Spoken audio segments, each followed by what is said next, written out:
Bienvenue dans Le Financier, votre rendez-vous économique quotidien. Voici les titres. L'heure est au recensement au Burkina Faso. Le recensement fiscal exhaustif des contribuables des régions du centre et des hauts-bassins a débuté ce 13 février 2019. L'objectif est d'atteindre un recouvrement de 859 milliards de francs CFA. Sur plus de 90 000 tonnes de production de noix de cajou par an, la Côte d'Ivoire n'en transforme que 10%. Le pays s'est donné pour défi de parvenir à l'industrialisation de la filière avec l'installation de 115 kits de décortiquage en 2019. Et en fin d'édition, nous ferons le point sur les marchés boursiers du continent.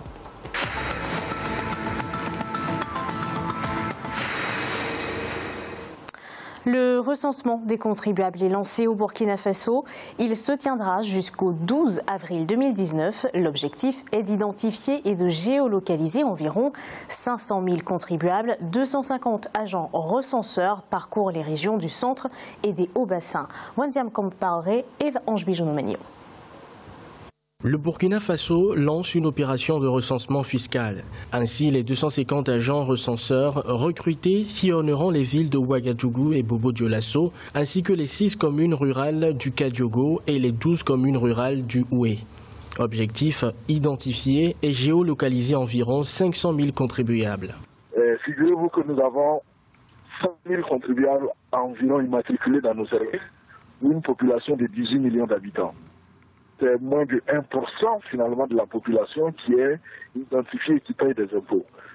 Donc c'est pourquoi, en tout cas, cette opération d'envergure est pour véritablement accroître le nombre de contributeurs, le nombre de personnes qui doivent payer les impôts. Durant 2 mois, les agents recenseurs procéderont à l'identification, au démembrement des personnes imposables. Ils devront également cerner les activités économiques susceptibles de générer des impôts dans les 2 régions. Et ce que nous appelons communément les YAR et les marchés, c'est des opérateurs économiques qui sont dans ce marché et qui ne sont pas connus. Donc c'est eux que nous voulons recenser, avec l'appui des syndicats justement, des commerçants que nous avons déjà rencontrés et qui sont nos partenaires dans le cadre de ce recensement fiscal. On rappelle, la Direction générale des impôts compte pour l'année 2019 atteindre un recouvrement de 859 milliards de francs CFA en 2019 contre 737 milliards de francs CFA en 2018. Le Togo met en place une stratégie de refinancement de sa dette. Dans cette optique, le pays se prépare à lancer cette année un eurobond de plus de 200 milliards de francs CFA. Les autorités envisagent une opération de reprofilage de la dette dès 2019. Le gouvernement togolais prévoit de négocier un emprunt extérieur de maturité longue pour acheter une partie de la dette intérieure.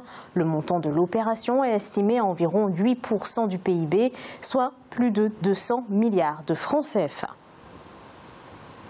La Côte d'Ivoire se donne pour objectif de transformer entre 12 000 et 15 000 tonnes de noix de cajou par an. La région du Hambol, au centre-nord, est la 2e plus grande région productrice de cajou avec 95 000 tonnes par an. Mais le pays ne transforme que 10% de sa production de cajou. Reportage de notre correspondant Olivier Jacotin. En Côte d'Ivoire, la région du Hambol au centre-nord veut transformer par an entre 12 000 et 15 000 tonnes de sa production de cajou estimée à 95 000 tonnes. Le conseil régional vient de rendre ainsi opérationnel 3 kits de décortiquage de noix de cajou sur les 115 prévus pour 2019. Nous sommes à ce premier palier qui consiste juste au décortiquage. Donc les étapes de dépelliculage, de calibrage et de finition sera l'affaire de notre prochaine étape où nous allons installer les unités de finition dans les chefs-lieux de département.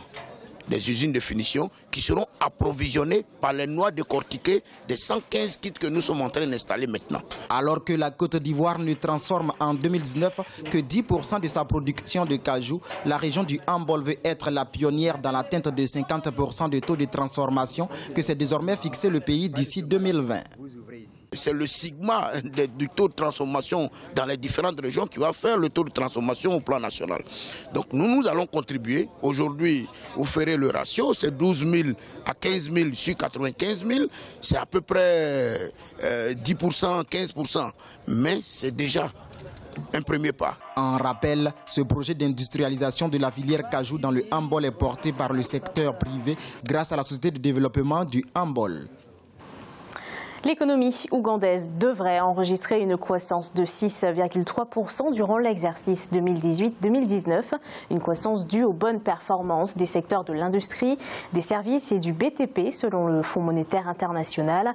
L'institution estime que les crédits au secteur privé se sont améliorés grâce à une politique monétaire favorable.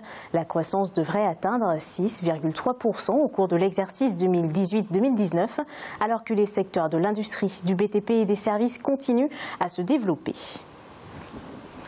Entre le 3e et le 4e trimestre 2018, le taux des exportations s'est déprécié de 2,0% dans la zone CEMAC, une inversion de tendance traduisant une dépréciation nominale du franc CFA. Le taux d'inflation de la CEMAC s'est pour sa part établi à moins 0,9% au 4e trimestre 2018 contre plus 0,4% au trimestre précédent. Pour le président de la commission de la CEMAC, Daniel Ona-Ondo, il faut relancer le débat sur le franc CFA. Il estime que les partenaires, les États de la CEMAC, la Banque de France, le FMI et la Banque mondiale devraient échanger sur l'évolution de la devise. Écoutons-le. La politique monétaire devrait désormais faire l'objet d'un débat franc, sincère et passionné. À un moment, il faut s'asseoir pour parler du franc CFA et de son évolution. Si nous ne le faisons pas, nous risquons d'être confrontés au populisme et aux controverses des acteurs de toutes sortes. Il faut se rappeler qu'en décembre 2014, à Yaoundé, les chefs d'État ont fait le choix d'un ajustement réel par la voie budgétaire, au contraire d'un ajustement monétaire qui aurait conduit à une dévaluation. Tous les effets auraient été terribles pour les populations les plus fragiles. Il est à présent l'heure de faire le point sur les marchés boursiers du continent. En Afrique australe et océan Indien, la bourse de Maurice était en baisse de 0,49%. L'indice Hochar de Johannesburg progressait de 0,19%. L'indice de Nairobi baissait de 0,42%. Et l'indice du Botswana perdait 0,02%. En Afrique de l'Ouest et centrale, la BRVM d'Abidjan était en baisse de 0,12%. L'indice nigérian perdait 1,61% et la bourse du Ghana gagnait 0,30%. Et en Afrique du Nord, la bourse de Casablanca était en baisse de 0,60%.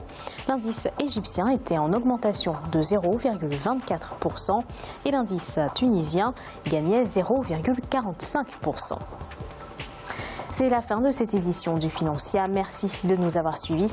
On se retrouve bientôt pour un nouveau rendez-vous de l'économie.